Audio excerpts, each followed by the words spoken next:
ગુજરાતમાં ચેપલ સિન્ડ્રોમનો પ્રથમ કેસ નોંધાયો છે। દુનિયામાં ભાગ્યે જ કોઈને થતો હોય છે ચેપલ સિન્ડ્રોમ।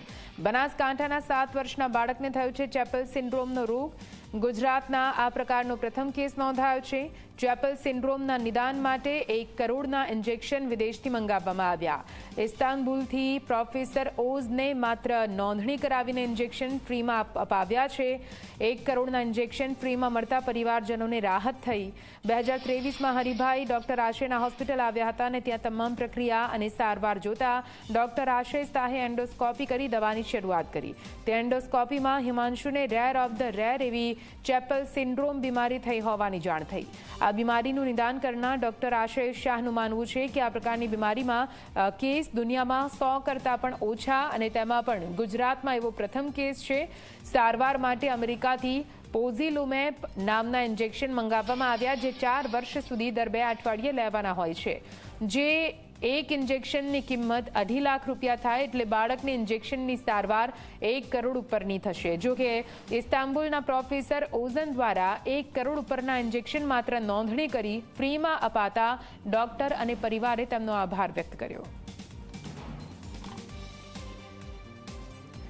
તો ચેપલ સિન્ડ્રોમ નામનો આ રોગ જે રેર ઓફ ધ રેર ગણવામાં આવે છે અને ગુજરાતમાં આવો પ્રથમ કેસ નોંધાયો છે। આ બાળકને આ રોગ થયો છે જેની સારવાર અત્યારે હાલ ગુજરાતના ડોક્ટર દ્વારા જ કરવામાં આવી રહી છે અને ઇસ્તાંબુલથી ખાસ ઇન્જેક્શન મંગાવવામાં આવ્યા છે। જો કે ઇસ્તાંબુલના ડોક્ટરે માત્ર નોંધણી કરીને 1 કરોડના ઇન્જેક્શન માત્ર ફ્રીમાં આપી દીધા છે અને તેના કારણે પરિવારજનોમાં રાહત જોવા મળી રહી છે।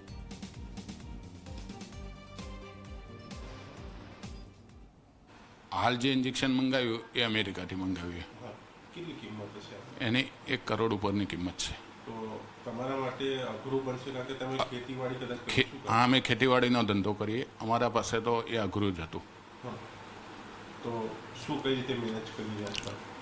સાહેબે કીધું કે હાલ ઇન્જેક્શન મંગાવી દઈએ પછી આપણે દવા ચાલુ કરીએ, આપણા રિઝલ્ટ 100% મળી જશે અને બાળક નોર્મલ થઈ જશે। સૌથી પહેલાં તો આ બાળક મારી પાસે 3 વર્ષ પહેલાં આવ્યું હતું અને એને લાંબા સમયના ડાયરિયા લૂઝ મોશન જે આપણે ઝાડા કહીએ જેને ક્રોનિક ડાયરિયા અમારી ભાષામાં કહેવાય, પછી એનું પેટ વારે વારે ફૂલી જતું હતું। એટલે શરીરમાં જ્યારે પ્રોટીન લીક થતું હોય એના લીધે પેટ ફૂલી જાય એવી રીતે એનું પેટ એકદમ ફૂલી જતું હતું અને વારે વારે બાળક બીમાર રહેતું હતું। એટલે એક રોગ છે પ્રોટીન લૂઝિંગ એન્ટ્રોપથી કરીને, જેમાં પ્રોટીન જે અંદરની જે લસિકાઓ હોય વેસલ્સ, લિમ્ફેટિક વેસલ્સ, એમાં લીક થાય। એટલે સામાન્ય મેડિસિન આપીએ, ઇન્જેક્શન્સ આપીએ, અમુક પ્રોટીનના ઇન્જેક્શન અમુક વાર ચડાવીએ તો એનાથી ઘણા બાળકો સારા થઈ જતા હોય છે। પણ આ એક રેર બીમારી જે છે કે જ્યારે પ્રોટીનના બાટલા અમે વારે વારે દર 15 દિવસે અઠવાડિયે ચલાવતા હતા એ વખતે એને સામાન્ય બહુ જ રિસ્પોન્સ આવતો હતો, પણ તો બી આ વસ્તુ આવતું નહોતું। એટલે અમે વિચાર્યું કે આ કોઈ વારસાગત આનુવંશિક જેનેટિક રોગ જેવું અમને લાગે છે।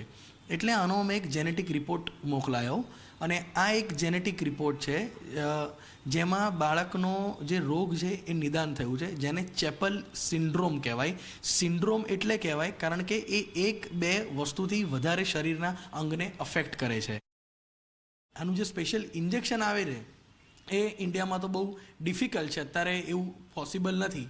એટલે અમે પછી અમારા જે ફોરેન કલીગ્સ છે ને જે બહારના જે ડૉક્ટર્સ હોય એ લોકો જોડે અમે મિટિંગમાં કે કોન્ફરન્સીસમાં મળીએ અને બધા આવા રેર ડાયગ્નોસિસની ચર્ચા કરીએ તો એમને એક છે કલીગ છે ડૉક્ટર પ્રોફેસર ઉઝેન કરીને, એ બેઝિકલી ઇસ્તાંબુલથી છે અને એ ખાલી એલર્જી ઇમ્યુનોલોજીસ્ટનું જ કામ કરે છે, ખાલી આનું જ કામ કરે છે અને મેક્સિમમ આખા દેશના બાળકો એમની પાસે છે અને આખી એક એમની પાસે આવી રજિસ્ટ્રી છે। એટલે એમાં આ ઇન્જેક્શન એ લોકો એનરોલ કરે છે અને આ પોઝિલુમેબ જે ઇન્જેક્શન છે એનાથી ઘણા બધા બાળકોને આવી રીતે એમને રિસ્પોન્સ મળ્યો છે કારણ કે આ જે પોઝિલુમેબ ઇન્જેક્શન છે એક હ્યુમન મોનોક્લોનલ એન્ટીબોડીનું ઇન્જેક્શન છે જે એક CD55 ડેફિશિયન્સી આપણા બાળકને છે એ જીન ઉપર જ કામ કરે છે। એટલે મિનિમમ આ ઇન્જેક્શન 60 થી 65 લાખ રૂપિયાનો એક ડોઝ છે। એટલે ઓન એન એવરેજ આખી એની ટ્રીટમેન્ટ 1 થી 1.25 કરોડની આજુબાજુ થાય। અને આમાં સારી વસ્તુ એ છે કે હું પહેલાં ડૉક્ટર પ્રોફેસર અહેમદનો પણ બહુ હું ગ્રેટફુલ છું કે એમને અમારી આ વસ્તુ અને એમને આ વસ્તુ અમારી સમજી અને આ ઇન્જેક્શન અમને એક રજિસ્ટર થ્રુ અમને ફ્રી ઓફ કોસ્ટ એમને સપ્લાય કર્યું છે।